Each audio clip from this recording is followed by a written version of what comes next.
Hello दोस्तों, welcome to my YouTube channel. तो आज हम लोग पढ़ेंगे 12th क्लास का जो हिंदी है वो हिंदी का कविता है, जिस कविता का नाम क्या है, कड़बड़, जिसके लेखक है मलिक मोहम्मद जायसी। ये बहुत ही मस्त कविता है और बहुत ही समझदारी वाली कविता है। अगर इसको समझिएगा तो आप इसको जीवन में उतार लीजिएगा तो अपने जीवन में कभी भी असफल नहीं होइएगा।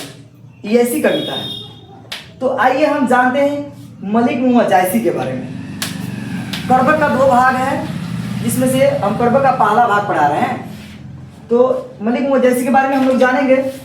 इनके बारे में, इनका जन्म जो है जायस कब्र अमेठी यानी उत्तर प्रदेश में हुआ था। ठीक है। इनके पिता का नाम था मलिक शेख ममरेज। एक समय आता है कि इनको चेचक बीमारी हो जाता है। चेचक बीमारी के कारण बाएं आंख और कान से क्या हो जाते हैं, वंचित हो जाते हैं, यानी कि अपने बाएं आंख और कान को खो देते हैं। मतलब इतने रूपवान होने के बावजूद भी क्या हो जाते हैं, ये रूपहीन हो जाते हैं। लेकिन जब रूपहीन हो जाते हैं फिर भी ये घबराते नहीं हैं, ना ही इसे उबते हैं, बल्कि उनमें गुण है। इस कविता के माध्यम से अगर पूरा सार बोल दिया जाए तो समझाना क्या चाहते हैं, तो बस सिर्फ यही बताना चाहते हैं, भले ही किसी इंसान में लाख कमियां क्यों ना हो, अगर उसमें गुण है तो वो कमी उसके गुणों को कभी खत्म नहीं कर सकता है, उसको कम नहीं कर सकता है और ना ही उसको नष्ट कर सकता है। जैसे चंद्रमा में लगे धब्बा उसके रोशनी को कभी कम नहीं कर पाता है।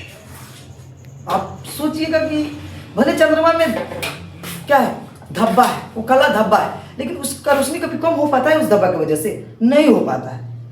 और आगे ये भी बताते हैं कि कोई भी इंसान चाहे कितना भी विद्वान क्यों ना हो, अगर वो मेहनत नहीं करता है तो वो कभी सफल नहीं हो सकता है, वो अपने मंजिल तक कभी नहीं पा सकता है और ना ही वो अपने मंजिल को छू सकता है। तो आइए हम उस कविता को सरल भाषा में जानते हैं, इसका मतलब क्या है। चलिए, यहाँ पर लिखा हुआ है, एक नैन कवि मोहम्मद गुनी सोई विमोहा जय कवि सुनी। यहाँ पर चांद जैस जग विधि अवतारा दीन कलंक कीन्हा होशियारा। तो यहाँ पर सोई का मतलब होता है वही, विमोही का मतलब होता है मोहित होना, यानी कि किसी को देख कर, किसी की बातों को सुनकर मोहित हो जाना। यहाँ पर है जैस का मतलब होता है जैसा, जग का मतलब होता है संसार, विधि का मतलब होता है ईश्वर, और तारा का मतलब क्या होता है, उतारा या जन्म दिया, दीन का मतलब होता है दिया, और कलंक भी तो आप लोग जानते हैं।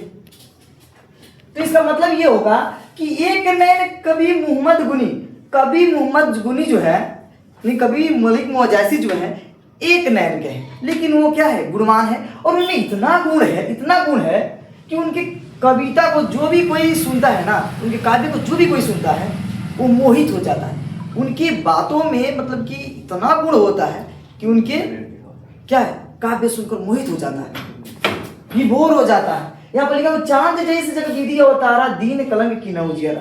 फिर भी कवि ये बताते हैं कि जिस प्रकार ईश्वर ने चांद को इस धरती पर उतारा था, वैसे ही इस धरती पर चांद के जैसे ही मुझे भी उतारा। जिस प्रकार चांद जो है सुंदर होते हुए भी ईश्वर ने उसमें क्या दे दिया है, एक कलंक दे दिया है, एक काला धब्बा दे दिया है, वैसे ही मैं भी क्या है, गुणवान हूं, लेकिन गुणी होते हुए भी मुझमें क्या है, ईश्वर ने एक कलंक दे दिया है, जो मैं बाएं आंख और कान से क्या हूं, वंचित हो गया। लेकिन कभी कह रहे हैं कि फिर भी मैं नहीं घबरा रहा हूं, फिर भी मैं नहीं घबरा रहा हूं, कि जैसे चंद्रमा जो है अपने काले धब्बा को भूलकर इस संसार में अपनी रोशनी को फैलाता है, वैसे कवि जो है अपने कलंक को भूलकर अपना जो ज्ञान का प्रकाश जो है इस पूरे पृथ्वी पर फैला रहे हैं। वो कह रहे हैं कि भले ही किसी इंसान में लाख कमियां क्यों ना हो, अगर उसमें गुण है तो कमी उसके गुणों को कभी दबा नहीं सकती है, ना ही कभी नष्ट कर सकती है। जैसे चंद्रमा में काला धब्बा होते हुए भी चंद्रमा अपने रोशनी को कभी कम नहीं कर पाता है। ठीक है। तो आगे इस लाइन में और बताते हैं कि जग सूझा ये कहीं नहीं नहा हुआ सुख असनक्तन महा, जौ लही अमही डाब न होई तौ लही सुगंध बसाई ना सोई। सूझा का मतलब होता है देखा, और सुख का मतलब क्या होता है, शुक्र तारा। आप लोग देखिएगा कि आसमान में शुक्र तारा जो है बहुत ही चमकदार होता है। सभी नक्षत्रों के बीच में एक क्या है, शुक्र तारा होता है, जो बहुत ही चमकदार होता है। नक्तन महा, नक्षत्रों के बीच। तो कभी कह रहे हैं कि मैं एक ही आंख से इस संसार को इतना भली भांति देख लिया है जो दो आंख वाले व्यक्ति भी नहीं देख सकते हैं।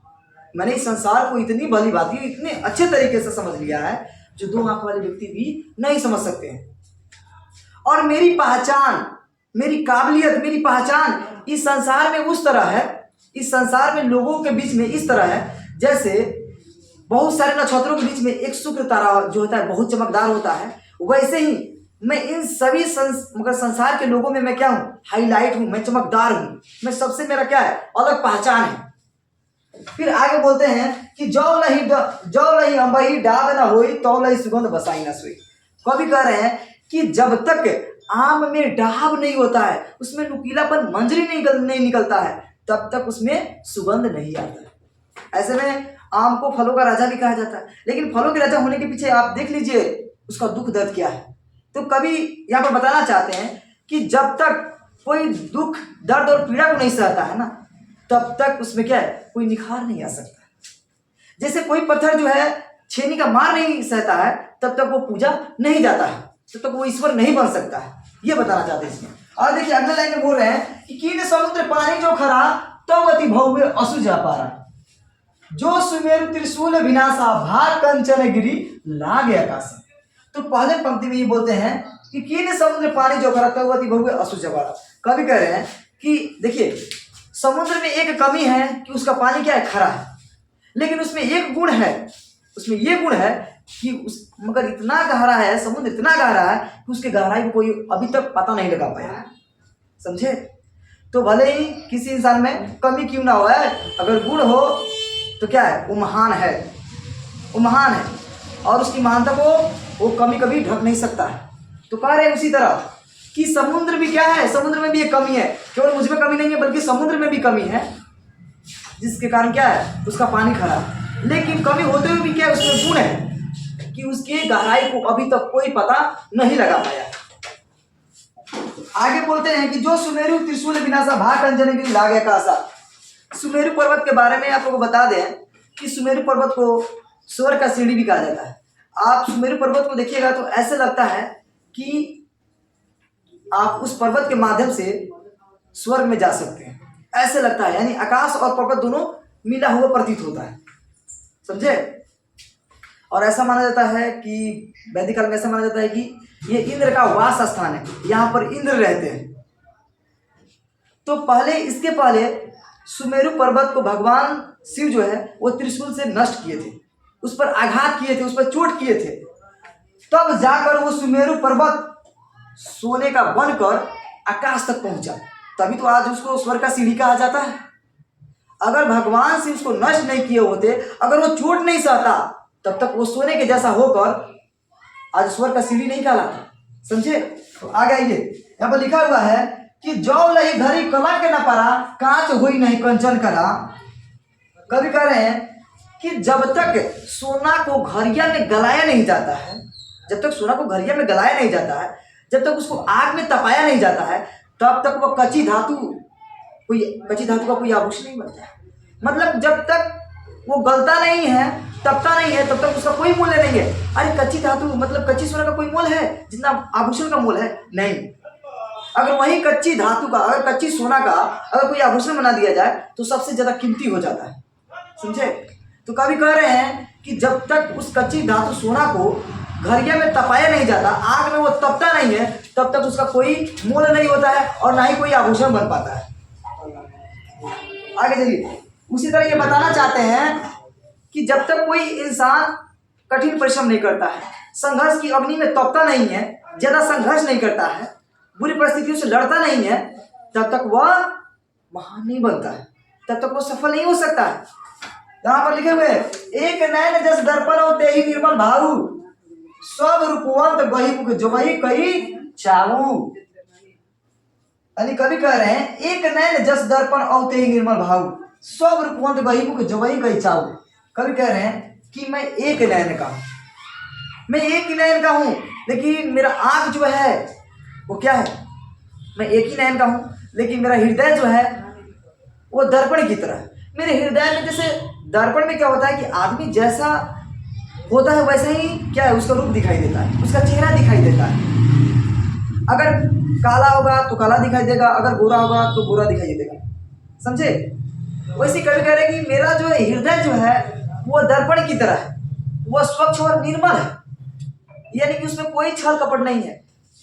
कोई इंसान में यह होता है कि मुख में राम और बगल में छुरी, यानी अंदर से कुछ और है बाहर से कुछ और है। तो कभी ऐसे नहीं है, कभी बोल रहे हैं कि मेरा जो हृदय जो है वो दर्पण की तरह क्या है, स्वच्छ और निर्मल है। कि आदमी क्या होता है कि दर्पण में जैसा अपना चेहरा देखता है, जैसा वो होता है वैसा ही दिखाई देता है। वैसे ही कवि है, वो जैसे है वैसे ही क्या बाहर से भी है, मैंने बाहर से भी दिखाई देते हैं।